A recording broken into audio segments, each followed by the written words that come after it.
Welcome to city news. నేను మీ గడ్డమనిల్. ముందుగా headline. Mancherial municipal corporation 47వ డివిజన్లో రాష్ట్ర ప్రభుత్వ ప్రజాపాలన ప్రగతి ప్రణాళిక కార్యక్రమం. పాల్గొన్న మాజీ డీసీసీ అధ్యక్షురాలు Kokkirala Surekha, mayor, deputy mayor, division corporator.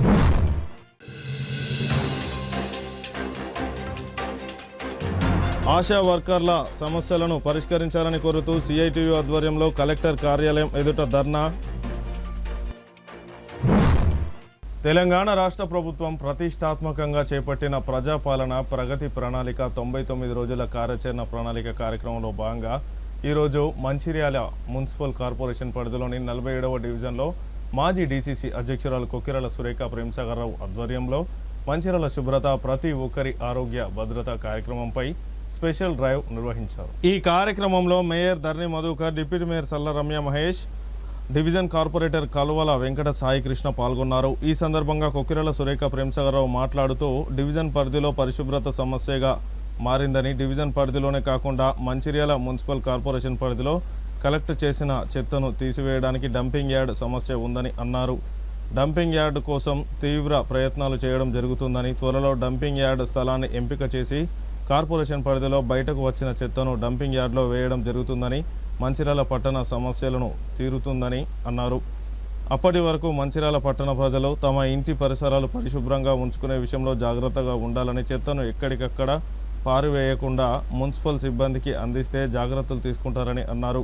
ఈ కార్యక్రమంలో మేయర్, డిప్యూటీ మేయర్, కార్పొరేటర్లతో పాటు కాంగ్రెస్ నాయకులు, కార్యకర్తలు తదితరులు పాల్గొన్నారు.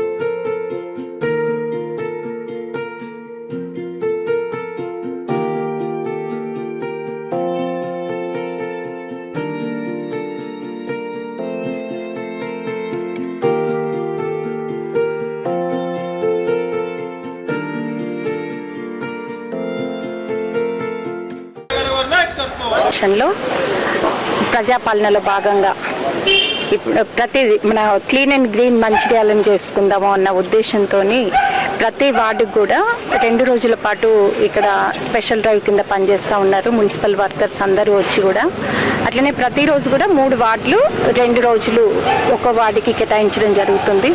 అయితే ఎన్నో రోజులుగా పేరుకపోయిన చెత్తంతా తీయడం ఇది చాలా ఇబ్బందిగానే ఉంది. ఇంకా ఎక్కువ మంది మున్సిపల్ సిబ్బంది కూడా కావాలి అని చెప్పేసి మన అడుగుతూ ఉన్నారు. అలాగే ప్రేమ్సాగర్ రావు గారి దృష్టికి కూడా తీసుకెళ్ళి, ప్రభుత్వం దృష్టికి తీసుకెళ్ళి మున్సిపల్ సిబ్బందిని కూడా పెంచాల్సిందిగా కోరడం జరుగుతుంది. అట్లనే ప్రతి దగ్గర కూడా చెత్త వాహనాలు అనేటివి కూడా సరిగ్గా వస్తలేవు, తీసుకుపోవట్లేదు అని చెప్తున్నారు. ఇక్కడ మున్సిపల్ మేయర్ గారు ఉన్నారు, అలాగే కార్పొరేషన్ మేయర్ గారు, డిప్యూటీ మేయర్ గారు కూడా ఉన్నారు. తప్పకుండా ఈ చెత్త వాహనాలు ప్రతిరోజు వస్తున్నాయా లేదా కూడా దాని గురించి దృష్టి కేంద్రీకరించాలి అని చెప్పేసి వారికి విజ్ఞప్తి చేస్తున్నాను. అయితే ప్రతి దగ్గర చెత్త తీస్తున్న దగ్గర చూస్తే అక్కడనే అందులో బాటిల్స్ కనిపిస్తున్నాయి, ప్లాస్టిక్ కవర్లు కనిపిస్తున్నాయి. ప్రజలు కూడా అవగాహన లేకుండా వాటి మురికి కాలువలలో ఇవన్నీ వేయడం వల్ల కూడా ఎక్కడికక్కడ నీరు నిలిచిపోయి కొన్ని లోతట్టు ప్రాంతాలలో మురికి నీళ్లు రోడ్ల మీదకి వస్తున్నాయి, ఇంటి వరకు కూడా వస్తున్నాయి అని చెప్పడం జరుగుతుంది. అయితే మన నగరం పరిశుభ్రంగా ఉండాలి అని అంటే నిజంగా ఇంతకుముందు డిప్యూటీ మేయర్ గారు చెప్పినట్టు ప్రజలందరూ కూడా దాంట్లో భాగం వహించి మన ఇంటి చుట్టుపక్కల, ఇంటి లోపలనే కాకుండా మన ఇంటి బయట కూడా శుభ్రంగా ఉంచే కార్యక్రమం తప్పకుండా చేయాలి. ఇవాళ స్పెషల్ డ్రైవ్ కింద మున్సిపల్ సిబ్బంది మొత్తం మున్సిపల్ కార్పొరేషన్ అంతా కూడా క్లీన్ చేస్తూ ఉన్నారు. అయితే దీన్ని మళ్ళీ పరిశుభ్రంగా ఉంచుకునే బాధ్యత మాత్రం ప్రజలదే. అట్లనే ఇక్కడ మిగతా ఏవైతే తాగునీటి సమస్య ఉందో మంచిర్యాల కార్పొరేషన్ కింద అది 90% వరకు ఇప్పటికే అది పరిష్కారం అయింది. ఇంకెక్కడైనా ఒక 5-10% అక్కడక్కడ సమస్యలు ఉండొచ్చు, వాటిని కూడా సరిచేయడం జరుగుతుంది. అలాగే వీధి దీపాలు ఎక్కడ అవసరం, అలాగే ఎలక్ట్రిక్ పోల్స్ ఎక్కడెక్కడ మార్చాలి, అవన్నీ కూడా అవసరం ఉన్న దగ్గర మార్చడం జరుగుతుంది. ముఖ్యంగా చెత్త సేకరణ, దాన్ని ఎక్కడ పడేయాలి, ఇదే ఒక పెద్ద సమస్య ఉంది మంచిర్యాల మున్సిపల్ కార్పొరేషన్లో. దాని దానికోసం కూడా అంటే డంపింగ్ యార్డ్ నా ఈ టౌన్లో నుండి దూరంగా తీసుకెళ్ళాలి అని చెప్పేసి ప్రేమ్ సాగర్ రావు గారు దానికోసం ప్రయత్నం చేస్తున్నారు. అది సక్సెస్ అయితే మనకు చాలా వరకు ఈ చెత్త సమస్య తీరుతుంది. అయితే వార్డులో మన ఇంటి చుట్టుపక్కల మన డ్రైన్స్ కానీ అన్ని క్లీన్గా ఉండాలి అంటే మాత్రం ప్రజలందరూ కూడా సహకరించాల్సిందిగా వాళ్ళందరూ కూడా విజ్ఞప్తి చేస్తున్నాను. మంచిర్యాల కార్పొరేషన్ పరిధిలోని గౌరవ ముఖ్యమంత్రి వర్యులు రేవంత్ రెడ్డి గారి సూచన మేరకు 99 రోజుల ప్రణాళిక, అదేవిధంగా మన స్థానిక శాసనసభ్యులు కొక్కిరాల ప్రేమ్ సాగర్ రావు గారి ఆదేశాల మేరకు మంచిర్యాల పట్టణంలో 60 డివిజన్లలో మంచిర్యాల శుభ్రత ప్రతి ఒక్కరి ఆరోగ్య భద్రత అనే ఒక నినాదంతో స్పెషల్ డ్రైవ్ కార్యక్రమం నిర్వహించడం జరుగుతుంది. ఇందులో భాగంగా నేటి రోజున 47వ డివిజన్ కార్పొరేటర్ వెంకట్ సాయి గారి ఆధ్వర్యంలో మరి స్పెషల్ డ్రైవ్ కార్యక్రమం నిర్వహిస్తూ ఉన్నాం. దీంట్లో భాగంగా ఈ ప్రాంతంలో ఉన్నటువంటి డ్రైనేజీ సమస్య కావచ్చు, అదేవిధంగా స్ట్రీట్ లైట్లకు సంబంధించిన సమస్య కావచ్చు, వాటర్కి సంబంధించిన లైన్లు ఎక్కడైనా లీకేజీలు ఉంటే వాటిని మరమ్మతులు చేయడం కావచ్చు, అందులో భాగంగా కొత్తగా వాటర్ కనెక్షన్లు ఇవ్వడం కావచ్చు, సీసీ రోడ్లు ఎక్కడైనా డ్యామేజ్ అయి ఉంటే వాటిని మరమ్మతులు చేయడం కావచ్చు, ఇవన్నీ కార్యక్రమాలు ఇందులో మేము తీసుకోవడం జరుగుతుంది. ముఖ్యంగా రాళ్లవాగును ఆనుకొని ఉంది కాబట్టి ఈ ప్రాంతంలో ఉన్న అనేకమైన సమస్యలున్నాయి కాబట్టి రాళ్లవాగు ఏదైతే ఉందో ఆ ప్రాంతంలో అనేక చెత్త కూడా డంపింగ్ చేయడం జరిగింది. వాటన్నిటిని కూడా క్లియర్ చేయడం జరుగుతుంది. ఇందులో భాగంగా ప్రజలందరూ కూడా మాకు సహకరించి ఈ ప్రాంతంలో మన ఇంటి పరిసరాలు అన్నీ శుభ్రంగా ఉంచుకుంటే మన ప్రాంతం కూడా శుభ్రంగా ఉంటుంది. దాని ద్వారా మనం కూడా ఆరోగ్యంగా ఉండడానికి ఆస్కారం ఉంటుంది. కాబట్టి ప్రజలందరూ కూడా గమనించి మీ వద్దకే మేము వచ్చి మా కార్పొరేటర్ గారు కావచ్చు, సంబంధిత డివిజనల్ ఆఫీసర్ కావచ్చు, మున్సిపల్ సిబ్బంది కావచ్చు, స్పెషల్ డ్రైవ్ కంటే ఒకరోజు ముందే మీ ప్రాంతం మొత్తం కూడా తిరిగి ఎక్కడెక్కడైతే ఏ సమస్యలు ఉన్నాయో వాటి అన్నింటిని కూడా ఐడెంటిఫై చేసి ఆ సమస్యల్ని 2 రోజుల ఈ కార్యక్రమంలో మరి సమస్యలన్నీ కూడా క్లియర్ చేయడం జరుగుతుంది. మరి మీరు అందరూ కూడా మాకు మద్దతు తెలిపి ఈ కార్యక్రమానికి మాకు సహకరించినట్లయితే మీ డివిజన్ మొత్తం కూడా శుభ్రంగా ఉంటుంది. దాని ద్వారా మనం ఆరోగ్యంగా ఉండొచ్చు. ఇదే విధంగా 60 డివిజన్లో కూడా ఈ కార్యక్రమం పూర్తయ్యేంత వరకు మాకు సహకరిస్తే ఆటోమేటిక్గా మీరు కూడా మీ పరిసర ప్రాంతాలు కూడా శుభ్రంగా ఉంచుకోవడం జరుగుతుంది. దాని ద్వారా మన ఎమ్మెల్యే గారు ఏదైతే అనుకుంటున్నారో మంచిర్యాలని తెలంగాణ రాష్ట్రంలో ఈ కార్పొరేషన్ మొదటి స్థానంలో తీర్చిదిద్దడానికి వారు ఏదైతే ఆలోచన చేస్తున్నారో దానికి మనం చేరడానికి అవకాశం ఉంటుంది. కాబట్టి ప్రజలందరూ కూడా మాకు సహకరించి ఈ కార్యక్రమంలో మీరు కూడా భాగస్వాములై మాకు ఇంకెక్కడైనా సమస్యలు ఉంటే మాకు తెలిపి ఆ సమస్యలను కూడా పరిష్కరించే దిశగా మనందరం కలిసి పనిచేయడానికి సిద్ధంగా ఉన్నామని తెలియజేస్తూ ఈరోజు మన రాష్ట్ర ముఖ్యమంత్రి సీఎం రేవంత్ రెడ్డి గారు ప్రవేశపెట్టిన ప్రజాపాలన ప్రగతి ప్రణాళికలో 99 రోజుల కార్యక్రమంలో భాగంగా ఈరోజు 47వ డివిజన్ వెంకట సాయి గారి కార్పొరేటర్ గారి 47వ డివిజన్కి సురేఖమ్మ గారు ఈరోజు జరుగుతున్న పనులను వీక్షించడానికి వచ్చారు. వారితో పాటు మేయర్ మధువన్న గారు, నేను ఇక్కడికి రావడం జరిగింది. ఈ స్పెషల్ డ్రైవ్ కార్యక్రమంలో భాగంగా అంటే నగరంలో ఉన్న సమస్యలను వెంటనే గుర్తించి పరిష్కరించే దిశగా పనిచేయడము, మనము మంచిర్యాల శుభ్రత ప్రతి ఒక్కరి ఆరోగ్య భద్రత అనే నినాదంతో ముందుకు వెళ్తున్నాము. ఈ కార్యక్రమంలో రోడ్ల గుంతలను, స్ట్రీట్ లైట్స్ను, డ్రైనేజ్ వంటి సమస్యలను పరిష్కరించే దిశగా పనిచేయటము. అట్లాగే ప్రజలు కూడా ఈ కార్యక్రమానికి సహకరించండి. రోడ్ల మీద చెత్తను వేయకండి, తడి పొడి చెత్తలను వేరు చేయండి, ప్లాస్టిక్ వినియోగాన్ని తగ్గించండి. ఇలా చేయడం వల్ల పరిసరాలు శుభ్రంగా మారుతాయి, మనము ఆరోగ్యవంతమైన జీవితము గడపడానికి వీలుంటుంది. కాబట్టి ఈ కార్యక్రమంలో మున్సిపల్ సిబ్బందితో పాటు ప్రజలు కూడా సహకరిస్తేనే ఈ కార్యక్రమం విజయవంతం అవుతుంది. అట్లాగే మన నగరాన్ని కూడా ఆదర్శవంతమైన నగరంగా తీర్చిదిద్దుకోవచ్చు. మన రాష్ట్రంలోనే మన మంచిర్యాలని నెంబర్ 1 కార్పొరేషన్ దిశగా అభివృద్ధి చేసుకోవచ్చు. రాష్ట్రంలో పనిచేస్తున్న ఆశా వర్కర్ల సమస్యలను పరిష్కరించాలని రాష్ట్ర ప్రభుత్వాన్ని డిమాండ్ చేస్తూ ఈరోజు మంచిర్యాల జిల్లా కలెక్టర్ కార్యాలయం ఎదుట సిఐటియు ఆధ్వర్యంలో ధర్నా చేపట్టారు. ఈ సందర్భంగా సిఐటియు కార్మిక సంఘం జిల్లా ప్రధాన కార్యదర్శి రంజిత్ కుమార్ మాట్లాడుతూ ఆశా వర్కర్లకు 18,000 రూపాయలు ఫిక్స్డ్ వేతనం ఇచ్చే విధంగా రాష్ట్ర ప్రభుత్వం బడ్జెట్ సమావేశంలో తీర్మానం చేయాలని, ఆశా వర్కర్ల సమస్యలను పరిష్కరించాలని కోరుతూ జిల్లా కలెక్టర్ కార్యాలయం ఎదుట 48 గంటల నిరవధిక ధర్నా చేపట్టడం జరిగిందని అన్నారు.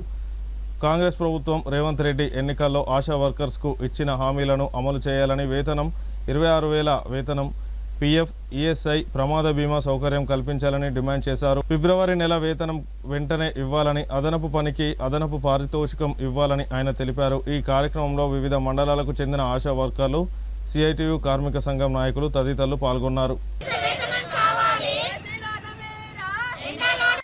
మేము ఈరోజు కలెక్టర్ ఆఫీస్ ముంగట నిరసనకు కూర్చున్నాము. 48 గంటల్లో ఈరోజు రెండో రోజు కూర్చున్నాము. మాకు 18,000 ఇచ్చేంత వరకు మేము పోరాడుతూనే ఉంటాము. ఫిక్స్డ్ వేతనం కావాలని 20 సంవత్సరాల నుండి మేము ఆశా వర్కర్గా ఈ పనిలో చేరినాము. 20 సంవత్సరాలు గడిచినా కానీ మమ్మల్ని ఉద్యోగులుగా గుర్తిస్తలేరు. ఈ సర్వే చేపిస్తున్నారు. ఈ ఇంటింటి సర్వేలు, ఇంటింటి జ్వరాలు, ప్రతి ఒక్క సర్వే మాతోనే చేపిస్తున్నారు. అవి కూడా మాకు డబ్బులు వస్తాయని చెప్తున్నారు. అవి కూడా మాకు వేస్తలేరు. వేసినాము అని అంటున్నారు. కలెక్టర్ ఆఫీస్కి వస్తేనేమో కమిషనర్కి పంపించినాము అని అంటున్నారు. కమిషనర్ దగ్గరికి పోతేనేమో కలెక్టర్ ఆఫీసులోనే ఉన్నాయి అని అంటున్నారు. ఏ సర్వే డబ్బులు కూడా ఇస్తలేరు. మాకు 18,000 వచ్చేంత వరకు ఫిక్స్డ్ వేతనం చేసే వరకు మేము ఈ పోరాటాలు చేస్తూనే ఉంటాము. జీతాలు గత 3 నెలల నుంచి ఇప్పుడు లేవు. 3 నెలల జీతాల నుంచి చాలా మేము జీతాలతోటే ఉంటున్నాము అని అంటే ఇంకా కూడా 3 నెలల నుండి వేస్తలేరు. మాకు చాలా ఇబ్బందులు గురి అవుతున్నాం. మేము ఆశా వర్కర్లము మేము ఎంత కష్టపడ్డా కానీ మమ్మల్ని గుర్తిస్తలేరు. మమ్మల్ని గుర్తించే వరకు మేము ఈ ధర్నాలు చేస్తూనే ఉంటాము. మళ్ళీ కూడా చలో హైదరాబాద్ ప్రోగ్రాం పెట్టుకుంటాం. ఆశా వర్కర్ యూనియన్ సిఐటి రాష్ట్ర వ్యాప్త పిలుపులో భాగంగా 48 గంటల ధర్నాలో భాగంగా ఈ రోజు మంచిర్యాల జిల్లా కలెక్టరేట్ వద్ద ఆశా వర్కర్లు అందరూ ధర్నా చేపట్టడం జరిగింది.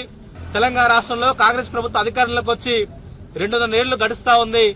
మరి 2.5 ఏళ్ల సంవత్సరంలో ఆశా వర్కర్లకు ఏం చేశారని చూస్తే మాత్రం ఆశా వర్కర్లకు చేసిందేం లేదు. కానీ ఇలా పని ఒత్తిడి పెంచి వీళ్ళ అధికారులతోటి ఆశా వర్కర్లను తొలగించేటువంటి ప్రమాదం ఇవాళ ప్రభుత్వం చేపిస్తా ఉంది.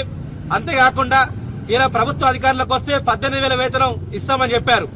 18,000 వేతనం కాదు, ఇచ్చే వేతనం ఇప్పటికి 3 నెలలు అవుతా ఉంది, 2 నెలలు అవుతా ఉంది. ఆ ఇచ్చే జీతం పెండింగ్ లో ప్రభుత్వం పెట్టింది. మరి జీతం అడిగితే ఇవాళ ఆశా వర్కర్ ఉండొద్దని చెప్తారు. ఇలా ఎండిఏ సర్వేలు కానీ, లిప్రైజ్ సర్వేలు కానీ ఈ సర్వేలు చేయించుకున్నారు కానీ డబ్బులు మాత్రం ఇవ్వలేదు. మరి డిఎంఎడ్హెచ్ ఆఫీస్కి వచ్చి అడిగితే అమ్మా మీ డబ్బులు ఎండిఏ పైసలు మాత్రం మీ మెడికల్ ఆఫీసర్కి ఇచ్చినామని చెప్తారు. మెడికల్ ఆఫీసర్ జేబుల్లో ఉన్నాయా లేకపోతే డిఎంఎడ్హెచ్ అకౌంట్ లో ఉన్నాయా, మన డబ్బులు ఎవరు తిన్నారని చెప్పి ధర్నా సందర్భంగా అడుగుతా ఉన్నాం. అంతేకాకుండా ఈ రోజు తెలంగాణ రాష్ట్రంలో అసెంబ్లీ సమావేశాలు జరుగుతూ ఉన్నాయి. ఈ అసెంబ్లీ సమావేశాల్లో కాంగ్రెస్ ప్రభుత్వం ఇచ్చిన మాట ప్రకారం నిలబెట్టుకోవడానికి ఆశా వర్కర్ల జీతాలు పెంపు కొరకు బడ్జెట్ పెంచాలి. అదేవిధంగా ఆశా వర్కర్లకు ఉద్యోగ భద్రత, మట్టి ఖర్చులు, ప్రమాద సౌకర్యం, ఈ సౌకర్యాలు కల్పించాలని చెప్పి సిఐటిగా మేము ఈ రాష్ట్ర ప్రభుత్వాన్ని డిమాండ్ చేస్తా ఉన్నాం. లేకుంటే ఏదైతే మంచిర్యాలలో జరిగే ధర్నా ఉందో ఇది మంచిర్యాలకే పరిమితం కాదు, రాబోయే రోజుల్లో హైదరాబాద్ కూడా వచ్చే ప్రమాదం ఉంది. ఖబర్దార్ కాంగ్రెస్ ప్రభుత్వమా, మీరు వెంటనే మీ ఇచ్చిన హామీలు అమలు చేయాలని చెప్పి సిఐటిగా డిమాండ్ చేస్తా ఉన్నాం. మంచిర్యాల లయన్స్ క్లబ్ గౌతమి సభ్యులు కేడ్రాయ్ అసోసియేషన్ ట్రెజరర్ ఎడ్ల శ్రీనివాస్ భార్య రజిత పెద్దపల్లి జిల్లా బసంత్ నగర్ టోల్గేట్ సమీపంలో జరిగిన రోడ్డు ప్రమాదంలో మృత్యువాత పడ్డారు. శ్రీనివాస్ తమ్ముడు యొక్క గృహ ప్రవేశ కార్యక్రమానికి హైదరాబాద్ వెళ్లిన వారు తిరిగి వస్తున్న క్రమంలో ఈ ప్రమాదం జరిగింది. మంగళవారం రోజు మధ్యరాత్రి 3 గంటల సమయంలో ఈ ప్రమాదం జరిగినట్లు తెలుస్తుంది. బసంత్ నగర్ టోల్గేట్ దాటిన తర్వాత ఎదురుగా ఉన్న డివైడర్ను ఢీకొట్టడంతో భార్యాభర్తలు ఇద్దరు అక్కడికక్కడే మరణించారు. ఆయన ప్రయాణిస్తున్న ఏపీ 013335 నెంబర్ గల షిఫ్ట్ కార్లో సరైన సేఫ్టీ పరికరాలు లేకపోవడంతో భార్యాభర్తలు ఇద్దరు మరణించాల్సి వచ్చింది. లయన్స్ క్లబ్ సభ్యులుగా, మరోపక్క కేడ్రాయ్ సంస్థ కోశాధికారిగా సమాజ శ్రేయస్సు కోసం నిరంతరం పనిచేసే భార్యాభర్తలు ఇద్దరు అకాల మరణం కుటుంబ సభ్యులను మరియు బంధుమిత్రులను శోక సముద్రంలో ముంచింది. లయన్ ఎడ్ల శ్రీనివాస్, అతని భార్య రజిత మృతి పట్ల మాజీ ఎమ్మెల్యే దివాకర్ రావుతో పాటు పలువురు ప్రముఖ వ్యాపారవేత్తలు, వివిధ రంగాల వారు తీవ్ర దిగ్భ్రాంతిని వ్యక్తం చేశారు.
ఈరోజు ఉదయం 3 గంటలకు Lions club of Mancherial Gautami charter సభ్యులు మరియు క్రెడాయి మంచిర్యాల జిల్లా శాఖ కోశాధికారి అయినటువంటి ఎడ్ల శ్రీనివాస్ రజత దంపతులు బసంతనగర్ సమీపంలో కల్వర్టుకు కారు ఢీకొని మృతి చెందడం జరిగింది.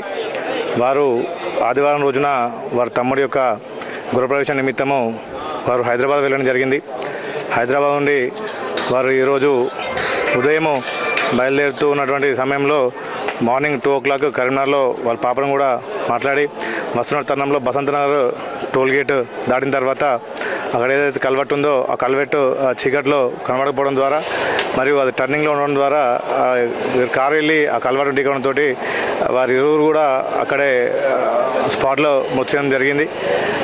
వారి మృతి అనేది మా మిత్ర బృందం కానీ Lions club of Mancherial Gautami వారు కానీ క్రెడాయి కానీ తీరని లోటు. ఎందుకంటే నిరంతరము ఫ్యామిలీలందరం కలిసిమెలిసి సేవలో పాల్గొంటున్నప్పుడు రజిత గారు కానివ్వండి, శ్రీనివాస్ కానివ్వండి, ఎల్లవేళలా సేవకే ముందున్నటువంటి వ్యక్తులు ఈరోజు ఇలా కావడము, పాపను ఒంటరి చేసి పోవడం అనేది చాలా బాధాకరమైన విషయము. వారి ఆత్మకు శాంతి చేకూరాలని ప్రార్థిస్తున్నాం. మంచిర్యాల జిల్లా మందమరి సింగరేణి ప్రాంతంలో ఏఐటీయూసీ ఆధ్వర్యంలో సింగరేణి ఉద్యోగుల సమస్యలపై అన్ని గనుల కార్యాలయాల ఎదుట branch secretary Shailendra Satyanarayana, vice president Bheemanathuni Sudarshan ఆధ్వర్యంలో ధర్నా నిర్వహించి విలేకరుల సమావేశంలో మాట్లాడారు. అనంతరం అధికారులకు సింగరేణి ఉద్యోగుల సమస్యలపై మెమోరాండం ఇవ్వడం జరిగింది. ఏఐటీయూసీ నాయకులు మాట్లాడుతూ సింగరేణి కార్మికుల హక్కుల సాధనకై పరిరక్షణకై ఉద్యమించే దిశగా ఏప్రిల్ నెలలో సమ్మెకు సిద్ధంగా ఉండాలని పిలుపునిచ్చారు.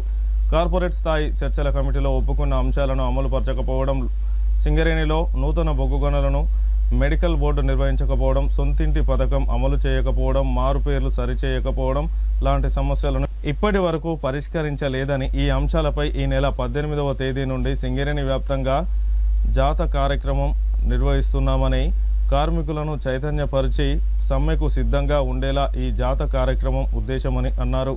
ఈ కార్యక్రమంలో ఏఐటీయూసీ నాయకులు, కార్మికులు తదితరులు పాల్గొన్నారు.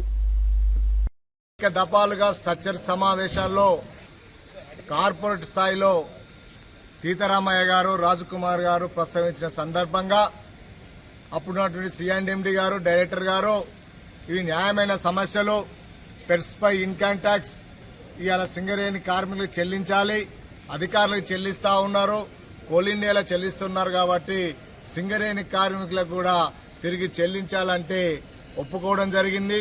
అదేవిధంగా సొంతింటి పథకం 30-35 సంవత్సరాలు సింగరేణి కార్మికుడు కష్టపడి పనిచేసినా బయటికి వెళ్లి గుంట జాగ కొనుక్కునే పరిస్థితి లేదు, సొంతులు లేని పరిస్థితి ఉన్నది. వారి కోసం ఇవ్వాలి సేవ చేసినందుకంటే దాని కూడా న్యాయబద్ధంగా ఉన్నది. 2 గుంటల స్థలం లేదా బ్యాంకు లోన్ ద్వారా 25 లక్షల రూపాయలు ఇప్పిస్తామని చెప్పేటకు అంగీకరించి దానికి కమిటీ వేశారు. కానీ ఇంతవరకు దాన్ని అమలుపరచకపోవడం ఇలా బాధాకరం. అదేవిధంగా కొత్త బొగ్గు గనులు రాకపోవడం వల్ల ఈరోజు ఉన్న బొగ్గు గనులు నిక్షేపాలు అయిపోయి ఇలా కార్మికులందరూ బదిలీపై బయటికి వెళ్లే పరిస్థితి ఏర్పడతా ఉంది. కాబట్టి మరి సింగరేణి పరిస్థితి కూడా మనకు బాగలేదు. కాబట్టి మరి తక్షణమే వేలంపాట్లో పాల్గొని మరి కొత్త బ్లాకులు రావాలి సింగరేణికి అని చెప్పేసి ప్రధాన డిమాండ్ చేస్తూ ఉన్నాం. అదేవిధంగా సింగరేణి కార్మికులు పుట్టెడు బండ కింద పనిచేసి ఈరోజు శారీరకంగా, మానసికంగా ఈరోజు ఇబ్బందులు పడి ఇలా వాళ్ళ కుటుంబాలు రోడ్ల పడతా ఉన్నాయి.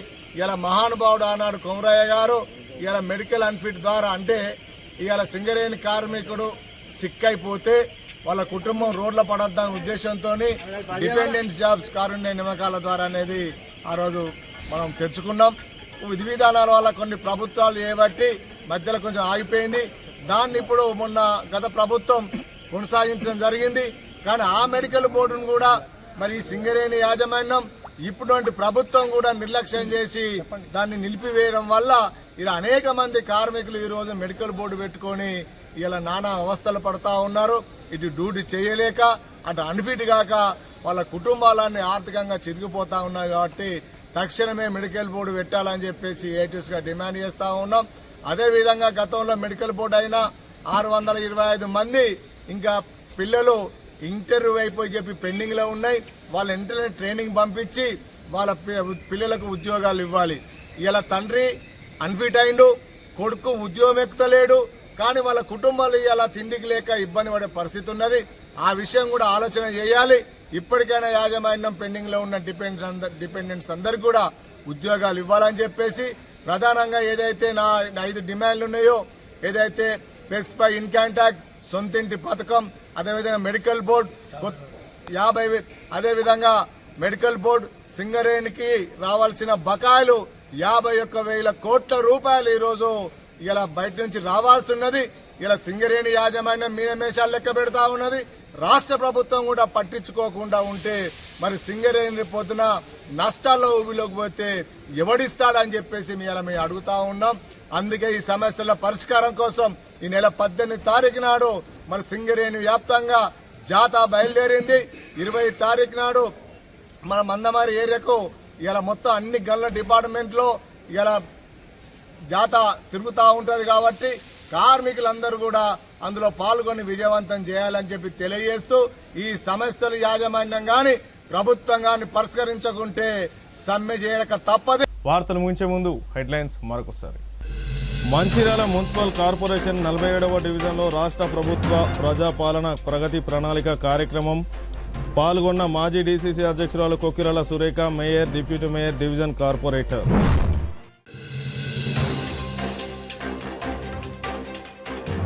ఆశా వర్కర్ల సమస్యలను పరిష్కరించాలని కోరుతూ సిఐటియు ఆధ్వర్యంలో కలెక్టర్ కార్యాలయం ఎదుట ధర్నా. సిటీ న్యూస్ ఇంతటితో సమాప్తం. తిరిగి ప్రసారమయ్యే సిటీ న్యూస్లో మళ్ళీ కలుసుకుందాం. అంతవరకు సెలవు. నమస్కారం.